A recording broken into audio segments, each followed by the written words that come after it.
Jumpa lagi pemirsa dengan saya, Margareta. Pada kesempatan ini kita akan mengulas tentang sebuah kebijakan baru, yaitu New Normal.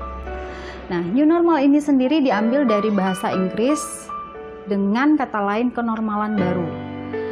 Sebenarnya ini adalah sebuah istilah dalam bisnis dan ekonomi yang merujuk kepada kondisi-kondisi keuangan usai krisis keuangan di tahun 2007 sampai 2008. Resesi global pada tahun 2008 sampai dengan 2012. Dan pada saat ini kembali muncul terkait dengan pandemi COVID-19. Sejak itulah istilah tersebut dipakai pada berbagai konteks lain untuk mengimplikasikan bahwa suatu hal yang sebelumnya dianggap tidak normal atau tidak lazim kini menjadi umum dilakukan. New normal dilakukan sebagai upaya kesiapan untuk beraktivitas di luar rumah seoptimal mungkin, sehingga dapat beradaptasi dalam menjalani perubahan perilaku yang baru. Perubahan pola hidup ini dibarengi dengan menjalani protokol kesehatan sebagai pencegahan penyebaran dan penularan COVID-19. Salah satu contohnya adalah dulu kita tidak biasa menggunakan masker, pada saat ini kita biasa menggunakan masker. Nah, Organisasi Kesehatan Dunia WHO telah memberikan 6 syarat apabila suatu negara akan mencabut kebijakan masa kuncinya. Kita tahu sendiri bahwa COVID-19 melanda seluruh negara di belahan muka bumi ini dan juga termasuk Indonesia. Perhatikan pola atau kerentanan. Akan dicoba pada 4 provinsi, 25 kota, dan di kabupaten. Berdasarkan laporan WHO, virus yang pertama kali ditemukan di Wuhan ini tidak akan hilang. Meskipun kurvanya sudah agak melandai atau nanti menjadi kurang, tetapi virus ini tidak akan hilang. Maka Presiden Jokowi menyatakan sebuah statement berdamai dengan COVID-19. Ini artinya bukan berarti kita masyarakat menyerah, tetapi bagaimana kita menyesuaikan diri dengan penyebaran virus tersebut. Kita harus berdampingan hidup dengan COVID. Dalam peraturan pemerintah nomor 21 tahun 2020 tentang PSBB, dalam rangka percepatan penanganan COVID-19 telah menyatakan PSBB dilakukan salah satunya dengan meliburkan tempat kerja.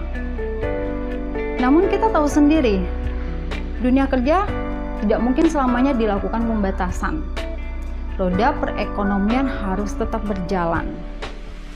Untuk itu, pasca pemberlakuan PSBB dengan kondisi pandemi COVID-19 yang masih berlangsung, perlu dilakukan upaya mitigasi dan kesiapan tempat kerja seoptimal mungkin, sehingga dapat beradaptasi melalui perubahan pola hidup dengan situasi COVID-19 atau dengan new normal. Seorang peneliti, Dahlgren and Whitehead tahun 1991 menyatakan bahwa kesehatan atau penyakit yang dialami individu dipengaruhi oleh faktor-faktor yang terletak di berbagai lapisan lingkungan. Sebagian besar determinan kesehatan tersebut sesungguhnya dapat dirubah atau modifiable factors. Nah, lapisan ini sendiri ada 4 lapisan. Lapisan pertama yaitu biasa disebut dengan downstream, lapisan kedua mainstream, lapisan ketiga lapisan exo, dan yang lapisan terluar atau upstream. Kita masuk kepada lapisan yang pertama. Nah, pada lapisan pertama, ini lebih kepada perilaku individu.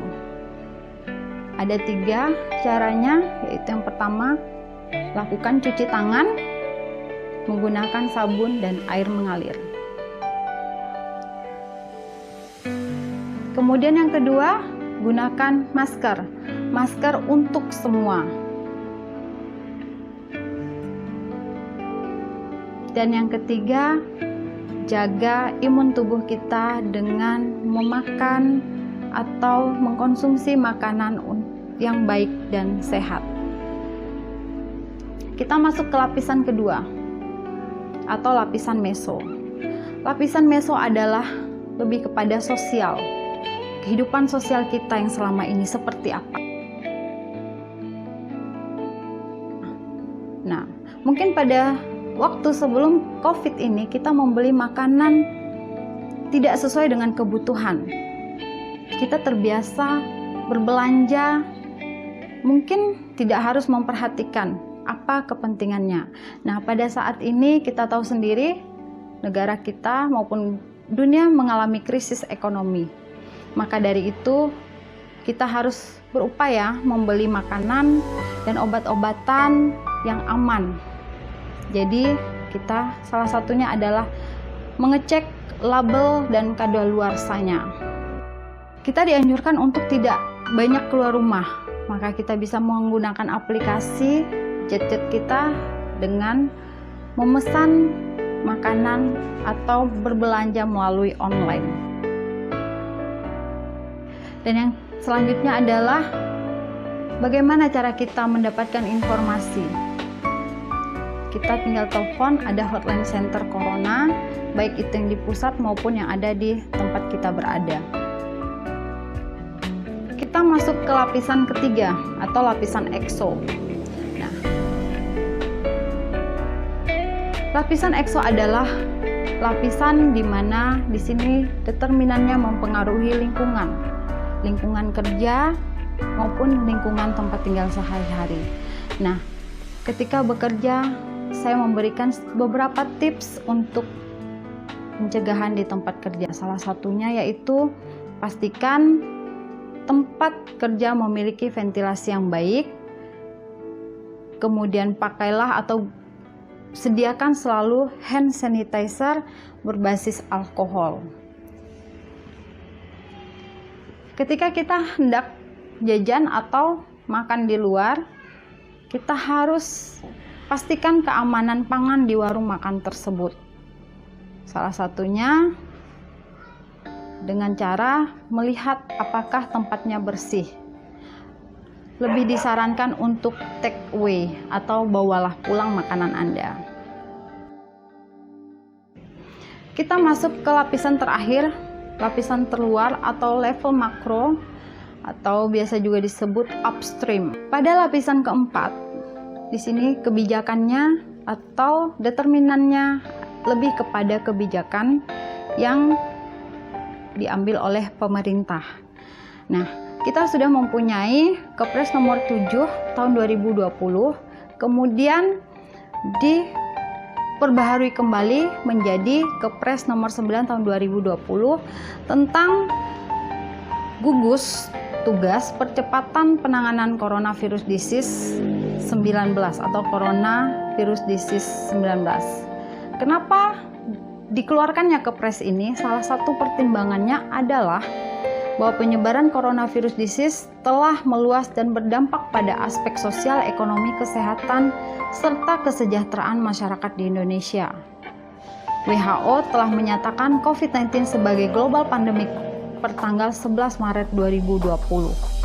Nah, dengan pertimbangan-pertimbangan ini, akhirnya gugus tugas percepatan COVID-19 di Indonesia merumuskan 3 bidang yang harus ditangani secara serius dan fokus. Yang pertama yaitu bidang kesehatan, kemudian yang kedua bidang ekonomi, dan yang ketiga jaring pengaman sosial. Nah, kesimpulannya, jika ditanya apakah new normal bisa berhasil atau diterapkan di tengah masa pandemi COVID-19 ini, jawabannya adalah sangat bisa. Pandemi corona mengharuskan masyarakat beradaptasi dengan kenormalan baru, seperti mencuci tangan, menggunakan masker, dan menjaga jarak ketika berada di keramaian.